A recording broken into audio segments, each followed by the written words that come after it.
Welcome to my video Ashok commerce guide. আজ যে সাবজেক্টটা তোমাদের কাছে নিয়ে আসছে সেটা ভেরি ভেরি ইম্পর্টেন্ট। সেটা ক্লাস 12 তো অবশ্যই ইম্পর্টেন্ট। ক্লাস 7 থেকে ক্লাস 12 অবধি তুমি এই নিয়মটা পাবা, তার ভয়েস চেঞ্জ কীভাবে করতে হয় তার যে নিয়মটা আমি তোমাদের সামনে নিয়ে আসছি। তোমরা ভালো করে দেখবে ভিডিওটা। যদি একটু বড় তোমরা হচ্ছে ভালো করে যদি লক্ষ্য করতে পারো তাহলে তোমরা যে কোনো ভয়েস চেঞ্জ যে কোনো হচ্ছে ক্লাসে তোমরা খুব সহজেই সলভ করে দেবে। এটা আসা যাক কীভাবে হচ্ছে ভয়েস চেঞ্জ করতে হয়। সিম্পল হচ্ছে এক্সাম্পলের মাধ্যমে তোমাদের দেখাচ্ছি।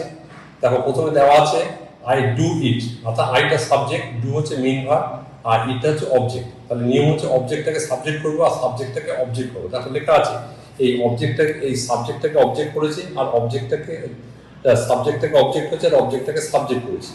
আর দুটা হচ্ছে মেইন ভার্ব, এটাকে হচ্ছে পাস্ট পার্টিসিপল করতে ডান। আর যেহেতু এটা সিম্পল প্রেজেন্ট টেন্স সেটা হচ্ছে ইজ দেওয়া হচ্ছে। সিম্পল প্রেজেন্ট টেন্স থাকলে পরে এম ইজ আর হয়। আমি আগে পরে হচ্ছে মেনশন করে দিচ্ছি, পরে নিয়মে লেখা থাকবে, দেখবে ভালো করে লক্ষ্য করবে। তাই হচ্ছে ইট ইজ হচ্ছে ডান বাই হিম, অর্থাৎ ইট হয়ে গেল। অর্থাৎ এই ইটটা হচ্ছে সাবজেক্ট হয়ে ইট, যেহেতু সিম্পল প্রেজেন্ট টেন্স তাই হচ্ছে ইজ হলো।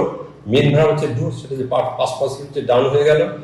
আগে একটা তারপর একটা প্রিপোজিশন বাই বসবে এবং আইয়ের হচ্ছে অবজেক্ট হচ্ছে নি।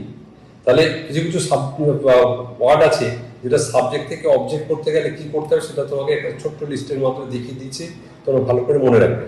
যেমন আইয়ের অবজেক্ট হচ্ছে মি, উইয়ের অবজেক্ট হচ্ছে আস, ইউর অবজেক্ট ইউ, হিয়ের অবজেক্ট হিম, শিয়ের অবজেক্ট হার, আর দের অবজেক্ট দেম। এটা ভালো করে মনে রাখবে। যখন প্যাসিভ ভয়েস করবে তখন এই জিনিসটা তোমাদের ভালো করে লক্ষ্য রাখতে হবে। নেক্সট হচ্ছে আমি আসছি যে প্রত্যেকটা টেন্স থাকলে পরে সেই টেন্স অনুযায়ী কীভাবে চেঞ্জ হবে এখানে সেটা একটা লিস্টের মাধ্যমে তোমাকে তুলে ধরা হলো। তোমরা এটা ভালো করে মনে রাখবে। প্রথমে দেখা হচ্ছে টেন্স হচ্ছে present tense, past tense, future tense.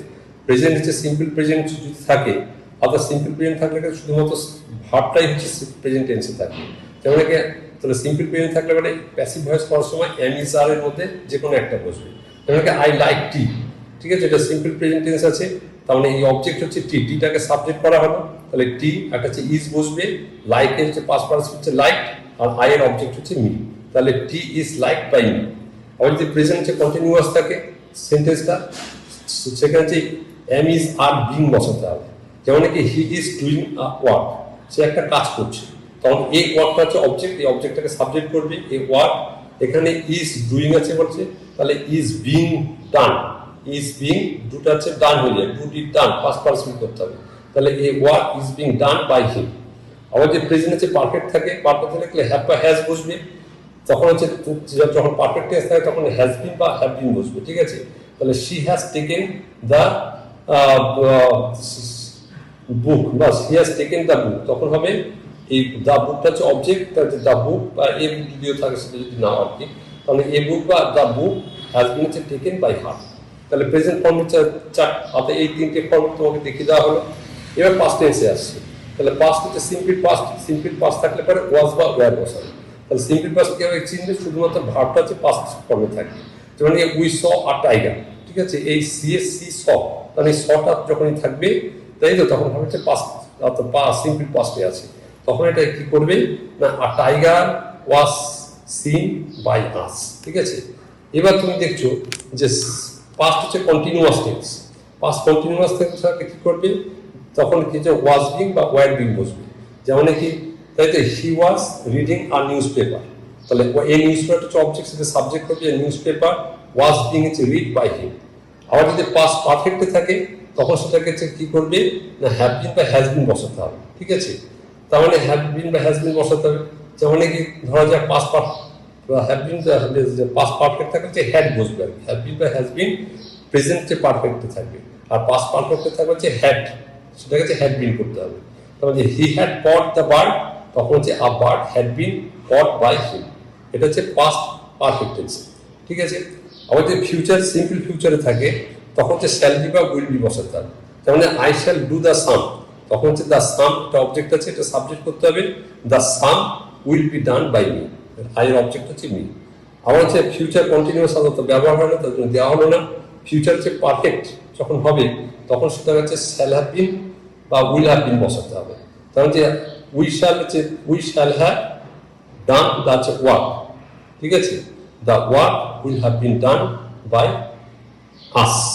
ঠিক আছে, এইভাবে তোমাকে বিভিন্ন টেন্স থাকলে পরে কিভাবে সেটাকে চেঞ্জ করবে সেটা এখানে শর্ট ফর্মে দিয়ে দেওয়া হয়।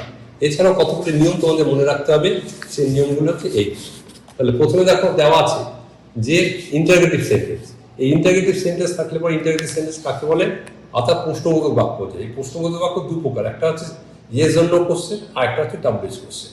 তাহলে প্রথমে যখন তুমি দেখছো যে ইন্টারগেটিভ সেন্টেন্স বা জিজ্ঞাসা চিহ্ন দিয়ে কোনো ভয়েস চেঞ্জ করতে দিয়েছে, তখন তোমার রুল হচ্ছে সেটাকে স্টেটমেন্ট বাক্যে পরিণত করতে হবে। অর্থাৎ সেটাকে স্টেটমেন্ট বাক্যে আনবে, বাক্যটিকে নিয়ম অনুযায়ী প্যাসিভ ভয়েস করবে, সে প্যাসিভ ভয়েসটা বাক্যটিকে প্রশ্নবোধক বাক্য করবে, তারপর হচ্ছে অপারেটিভ ভার্বটিকে আগে বসাতে হবে, এবং অ্যাক্টিভ বাক্যে যে হু দিয়ে যদি শুরু হয় তাহলে বাই হুম বসাবে, হ্যাঁ, এবং অন্যান্য যে ডাব্লিউএইচ সেটা অপরিবর্তিত থাকবে। তারপরে ইয়েস অর নো কোশ্চেনের ক্ষেত্রে যেমন কি ডিড হি এট রাইস, সে কি ভাত খেয়েছে, তখন সেটা স্টেটমেন্ট বাক্যে পরিণত করে সে ভাত খেয়েছে, হি এট রাইস। তারপর এটাকে এবার হচ্ছে ভয়েস চেঞ্জ করবে, যেমন rice was eaten by him, এটা যে ভয়েস চেঞ্জ হলো। এবার এই অপারেটিভ এই ওয়াজটা, তাই তো, এই অপারেটিভ ভার্বটা আগে বসিয়ে দেবে, মানে ওয়াজ, তাই তো, ওয়াজ রাইস ইটেন বাই হিম করে এটাকে প্যাসিভ ভয়েস করবে। আবার যদি হু দিয়ে কখনো শুরু হয় কোনো সেন্টেন্স, তখন who has taken the doll, তখন হচ্ছে by whom the doll has been taken. যদি হু দিয়ে থাকে তাহলে বাই হোম দিয়ে করতে হবে। এরপর হচ্ছে ইম্পারেটিভ সেন্টেন্স। ইম্পারেটিভ সেন্টেন্স কাকে বলে নিশ্চয়ই জানো, কোনো সেন্টেন্সের সাথে আদেশ, অনুরোধ, উপদেশ ইত্যাদি যদি বোঝায় তাহলে সেটাকে ইম্পারেটিভ সেন্টেন্স বলে। ইম্পারেটিভ সেন্টেন্স থাকলে পরে প্যাসিভ করতে গেলে শুরুতে তোকে লেট দিয়ে শুরু করতে হবে, তাই তো, লেট দিয়ে, এবং পরে হচ্ছে অবজেক্ট বসাতে হবে। এবং দু নম্বর হচ্ছে সর্বদাই বি বসবে, এবং হচ্ছে মেন ভার্বটি থার্ড ফর্ম বা পাস্ট পার্টিসিপল করতে হবে। ঠিক আছে, যেমন নাকি active voice clean the room, তখন তোমাকে করতে হবে let the room B clean. ঠিক আছে, নেক্সট হচ্ছে দেখো যখন নাকি তোমাকে রিকোয়েস্ট বোঝাতে হবে বা কাইন্ডলি বা প্লিজ ইত্যাদি দেওয়া থাকবে, তখন অ্যাক্টিভ ভয়েসে, তাই তো, অ্যাক্টিভ ভয়েস থাকে, তখন থেকে প্যাসিভ ভয়েস করবার জন্য ইউ আর রিকোয়েস্টেড বসাতে হবে। যখনই তোমাকে কাইন্ডলি বা প্লিজ দেওয়া থাকবে তখন প্যাসিভ ভয়েস করার সময় ইউ আর রিকোয়েস্টেড দিতে হবে। একটা এক্সাম্পলের মাধ্যমে দেখানো হয়েছে প্লিজ টু দ্য ওয়ার্ক, তখন তোমাকে বলবে যে you are requested to do the work. ঠিক আছে, নেক্সট হচ্ছে অ্যাক্টিভ অ্যাডভাইস দেওয়ার ক্ষেত্রে, নেক্সট যদি কোনো অ্যাডভাইস বলে তাহলে তোমাকে শুড বি ব্যবহার করতে হবে। যেমন নাকি ওবি ইউর প্যারেন্টস, মানে এখানে উপদেশ দিচ্ছে, তখন বলতে হবে ইউর প্যারেন্টস শুড বি ওবিড। এইভাবে ইম্পারেটিভ সেন্টেন্সটাকে এইভাবে পরিবর্তন করতে হবে। এছাড়াও আরো দুটো নিয়ম আছে। এক হচ্ছে তোমাকে কি করা আছে না, এটা তোমাকে দেওয়া আছে কি প্যাসিভ ভয়েসে, ঠিক আছে, অর্থাৎ এই কগনেট অবজেক্ট সমুদ্র ধাতু, ঠিক আছে, সমধাতুজ থাকলে পরে, অর্থাৎ একই ওয়ার্ডটা যে সাবজেক্টও থাকবে, অর্থাৎ ভার্ব আর হচ্ছে ভার্ব আর অবজেক্ট দুটো একই থাকবে। ঠিক আছে, তাহলে এটাকে হচ্ছে কগনেট অবজেক্ট, অর্থাৎ হি ড্রিমড আর নাইস ড্রিম। ঠিক আছে, হি ড্রিমড এটা ভার্ব আর নাইস ড্রিম, তাহলে লিখতে হবে যে আর নাইস ড্রিমটা হচ্ছে অবজেক্ট, সেটাকে সাবজেক্ট করা হয়। আর নাইস ড্রিম হচ্ছে, ড্রিম হচ্ছে সিম্পল পাস্টে আছে, তার জন্য ওয়াজ বা ওয়ার বসবে, তাই জন্য এখানে ওয়াজ বসেছে, তাহলে আর nice dream was dreamed by একটা বসবে, আর এটা হিম হয়ে যাবে, তাহলে আর nice dream was dreamed by him. এটা হচ্ছে কগনেট অবজেক্ট থাকলে এইভাবে করতে হবে। এছাড়া আরেকটি নিয়ম আছে, সেটা হচ্ছে কোয়াসি প্যাসিভ ভয়েস। এই কোয়াসি প্যাসিভ ভয়েসটা কি, কিছু কিছু ট্রানজিটিভ ভার্ব আকৃতিতে অ্যাক্টিভ হলে পরেও কার্যত হচ্ছে প্যাসিভ, এগুলোকে হচ্ছে কোয়াসি প্যাসিভ ভয়েস বলা। যেমন হানি টেস্ট সুইট, তখন প্যাসিভ ভয়েস করার সময় honey is sweet when it is tasted, বা honey is sweet tasted by somebody. এইভাবে তোমরা বিভিন্ন যে নিয়ম আছে যে ভয়েস চেঞ্জের, এই নিয়মগুলো তোমরা ফলো করবে এবং মনে রাখবে, আশা করি খুব সহজেই পারবে।